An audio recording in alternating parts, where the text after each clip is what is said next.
Hi guys. So I'm going to share something with you that I've probably wanted to share in a long time, and I just never really took the time to put together the slide because it seemed like a lot of work.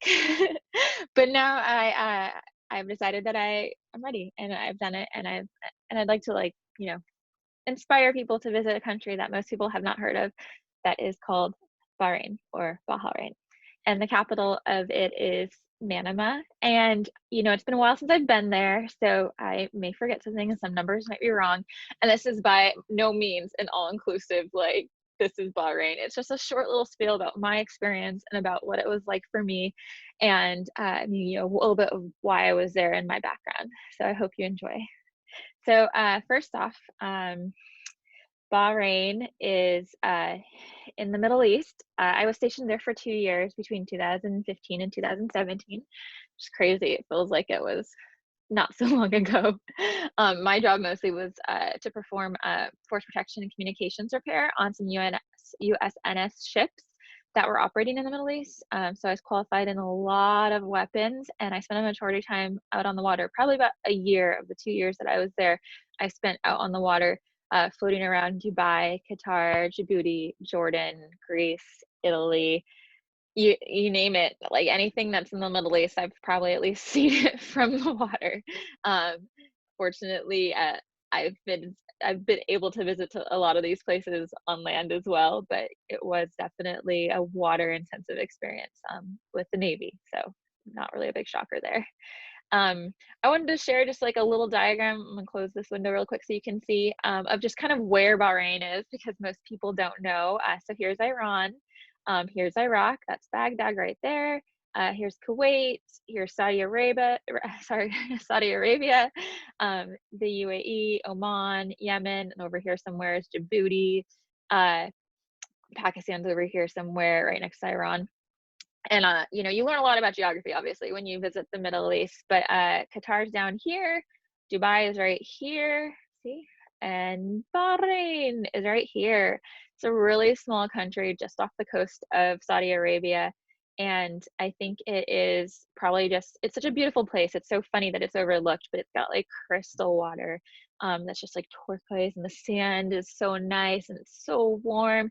But because it's a Muslim country, it is still very conservative. And so if you plan on going out there in a skimpy bikini, you're probably going to get a lot of looks, especially since the country itself has almost twice as many men as women. It's such a crazy, like, I can't even explain to you how few women I saw. Like, they don't tend to leave the house very much for anything other than like maybe getting groceries and stuff. So women do primarily stay at home and take care of the kids, so you don't really see them very much anywhere unless you go to the mall or maybe visit some other places. But in general, even just going to like a Starbucks, like it was almost always just men, 100% men. And, you know, the country has a lot of expatriates. So you'll see some women, like you'll see Indian women or maybe Thai women, but generally you will not see Bahraini women. And it was really weird to get used to. The island itself is connected to Saudi Arabia by a causeway, so you get a lot of Saudis that come to Bahrain, supposedly drink. Sometimes it's hard to tell. I definitely thought I saw some that were drinking. It's a big no-no in Saudi Arabia, but apparently Bahrain is kind of a hidden place, and so a lot of men come out there for alcohol and prostitution and sports, especially like off-roading and Formula One. It's a predominantly Muslim country. About 70% of the population practices Ramadan strictly.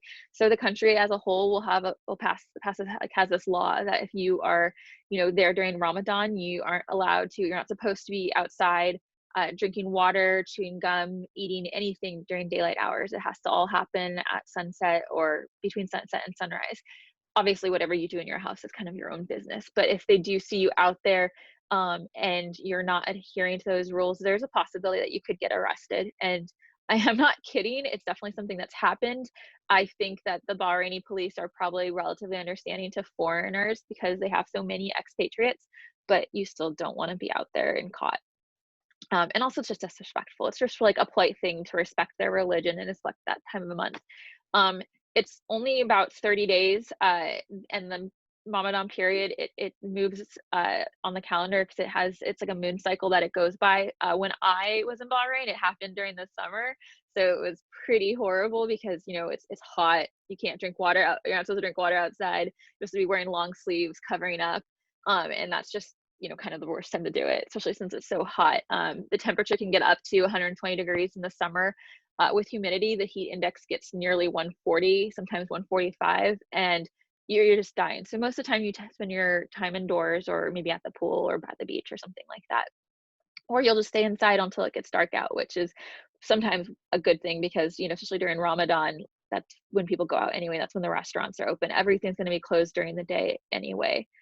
Uh, Other than that, Bahraini is mostly expatriates. So of the local Bahrainis, there's only five. This is of the 2010 census, so things have probably changed, obviously. But there's only a population of about 1.2 million, and over half of that is non-nationals. So Bahrainis themselves are a very small number. 568,000 is less than probably most major US cities. There's also a lot of feral dogs. I point this out just because I had a dog and that was a big experience. Like you get chased down by other dogs. They're very aggressive, very territorial, and they kind of just do their own thing. There's a lot of like empty lots that they live in, and they're really cute, but definitely just stay away. Alcohol is illegal, but it is authorized to be sold on base, which is a U.S. territory, and in hotels for tourists. So you can drink, and that's nice. There's some clubs and bars that you can go to, and you know, chill. But this is Bahrain itself. Let me minimize this again. So this is Manama is the capital up here. There's this bridge that takes you into Alid and Muharraq, and over here there's like some really nice beaches and really nice land properties and stuff like that. You can drive back around and basically get back to Manama. So it's connected on two fronts. And then you have this causeway here that goes to Saudi Arabia. So another thing I drove down to, you're not allowed on it, but you can kind of look at it from afar, but they've got these man-made islands. And Bahrain itself has been reclaiming some of the land from the ocean, just kind of like Dubai, for a little bit now. I don't know exactly how long. This is their flag, and this is the skyline of the city. See, really pretty. A lot of desert, obviously, but also really, really pretty waters. Okay, so what's the US doing there? Well, what the US is probably doing everywhere, and that's for military operations. So we're there to support the Middle East area of operation. The Fifth Fleet headquarters are there. It's the entry point. Obviously, you're going to be in the Middle East for a fair amount of time before you get to Bahrain, but it's a big part of where most Navy ships come in and then maybe turn around and go back the other way. So, like if you're from the West Coast, you're going to go to Bahrain, and then you're going to turn around and head back through the Med, through the Suez Canal, not in that order, through the Suez Canal, and then through the Med, and back towards, or sorry, that's towards the East Coast. And then on the West Coast, you're going to, head back towards, Thailand and Japan, and maybe stop into those places on the way. So Bahrain in general is kind of like the middle point for US operations. And it also does consist of an army and marine outposts for shipping goods, collecting mail, fueling, stuff like that. But it's not as big. The Navy is definitely the main operation there, and the Navy ships are definitely the biggest thing that come around. The US also has an Air Force base. It's like a really small base at the south of the island. And let me see if I can go back. Oh, oopsie. Oh, gosh. You can see all my slides.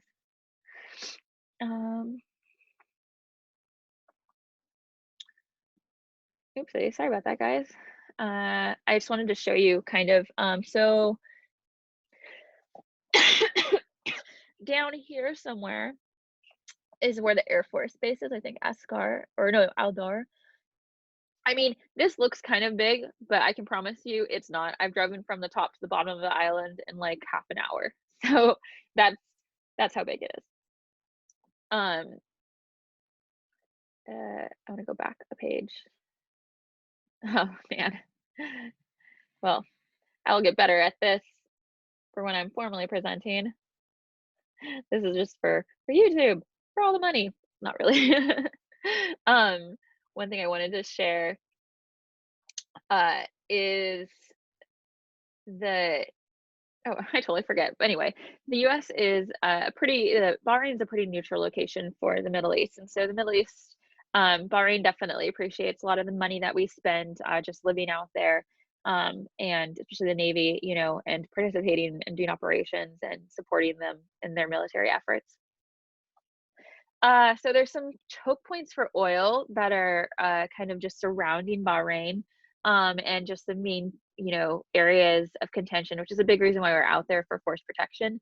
And so these are areas that we would operate, or we would, be super alert, especially right here, Straits of Hormuz, or so is what we called it, just the so, SH, or sorry, SOH, and Iran's right here. So we have a lot of interaction going through this small choke point here. We usually stop somewhere in Oman. I think Fujairah is a big place. Duqm down here. Those two places I've been to. And then right up here we have Dubai. So you basically might stop in Fujairah, go through here, and then you might stop in Dubai before heading to Bahrain, which is over here. There's another pass somewhere up this way, but I've never gone that way. I hung out mostly down here in Djibouti in the Gulf of Aden and the Red Sea. It's very hot. It's even hotter in Djibouti than it is in Bahrain. And the Suez Canal right here, right next to Egypt, which is just like really beautiful. And this is a picture of it up here, but you can't really see much. So those are some main points. You also have the Strait of Malacca. There's like 4 major points. Straits of Malacca is over by Indonesia and Malaysia, so that's the only one that's not in the Middle East. Here is the beautiful Mosque of Bahrain. I love this place. It's just so gorgeous. I mean, just look at it. You got these beautiful palm trees out front, and it's just this nice light. I think it's like a limestone or something, but I don't really know. But it's just beautiful. And then the interior is like this. So during the summer when it's really hot, they're gonna pray indoors, inside here. And then during the winter when it's a lot cooler, they'll pray outside here in the sun, and they'll just enjoy that. As much as Middle Easterns really do pride being light skinned, they are appreciative of obviously the nice parts of the weather, which is the winters, 70 to 80s. It can be really enjoyable. Some other random facts. So it consists of 33 islands. It's an archipelago in the Persian Gulf. The total land area is just 277 square miles. So yeah, you can drive north to south pretty fast. So it has a skyscraper with wind turbines. I think you might have been able to see it in that skyline photo. And it officially speaks 4 main languages. So you got Arabic, English, obviously, because there's lots of expatriates, Farsi, and Urdu. The Bahraini dollar, or the Bahraini dinar, is very expensive in comparison to American money. So $2.65 for every one single Bahraini dinar, which, if you're buying coffee creamer or something like that, could be like $7 or $8. So yeah. They grow a lot of fruits and vegetables, and they poultry, and then there's a lot of seafood, and the country itself refines aluminum, and they make a lot of textiles, and so there's a lot of imports and exports out of Bahrain that most people probably never realize were coming from there. So some of the main points of visitation is this Tree of Life, which is kind of just a stopping point. Everybody who visits is supposed to go visit the Tree of Life, or you might be stuck or forced to return to Bahrain, which could be a good or a bad thing depending on who you are. Here's some photos of us camping out in the desert, which was one of the fun things for us to do because you could go off-roading and there's just white sand everywhere, and you don't really run into anyone else, and it's a great place to get away from base and not have to deal with the curfew because no one's going to go out there that far. There's a picture of me with the Master Chief Petty Officer of the Navy, which is the highest enlisted Navy sailor at the time. Obviously, he's been replaced by somebody else since then, but it was cool meeting him. So here's some at-sea experiences. This is just some fun stuff, some pictures I maybe shouldn't have. So, this is a picture of us passing through the Suez Canal, which is Egypt on one side and Jordan on the other, and we weren't technically supposed to take pictures.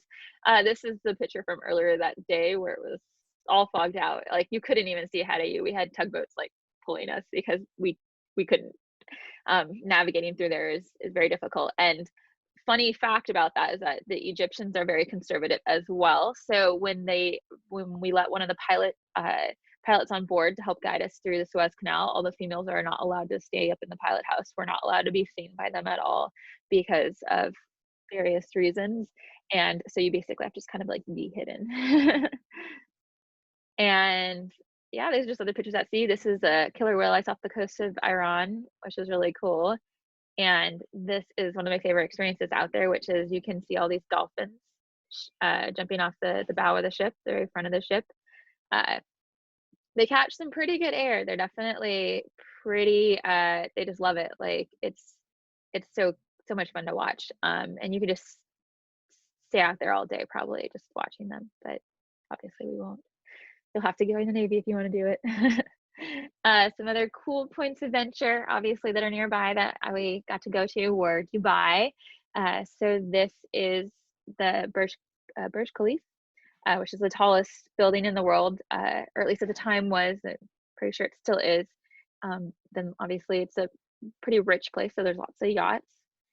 And then we have Oman, which is mostly desert as well.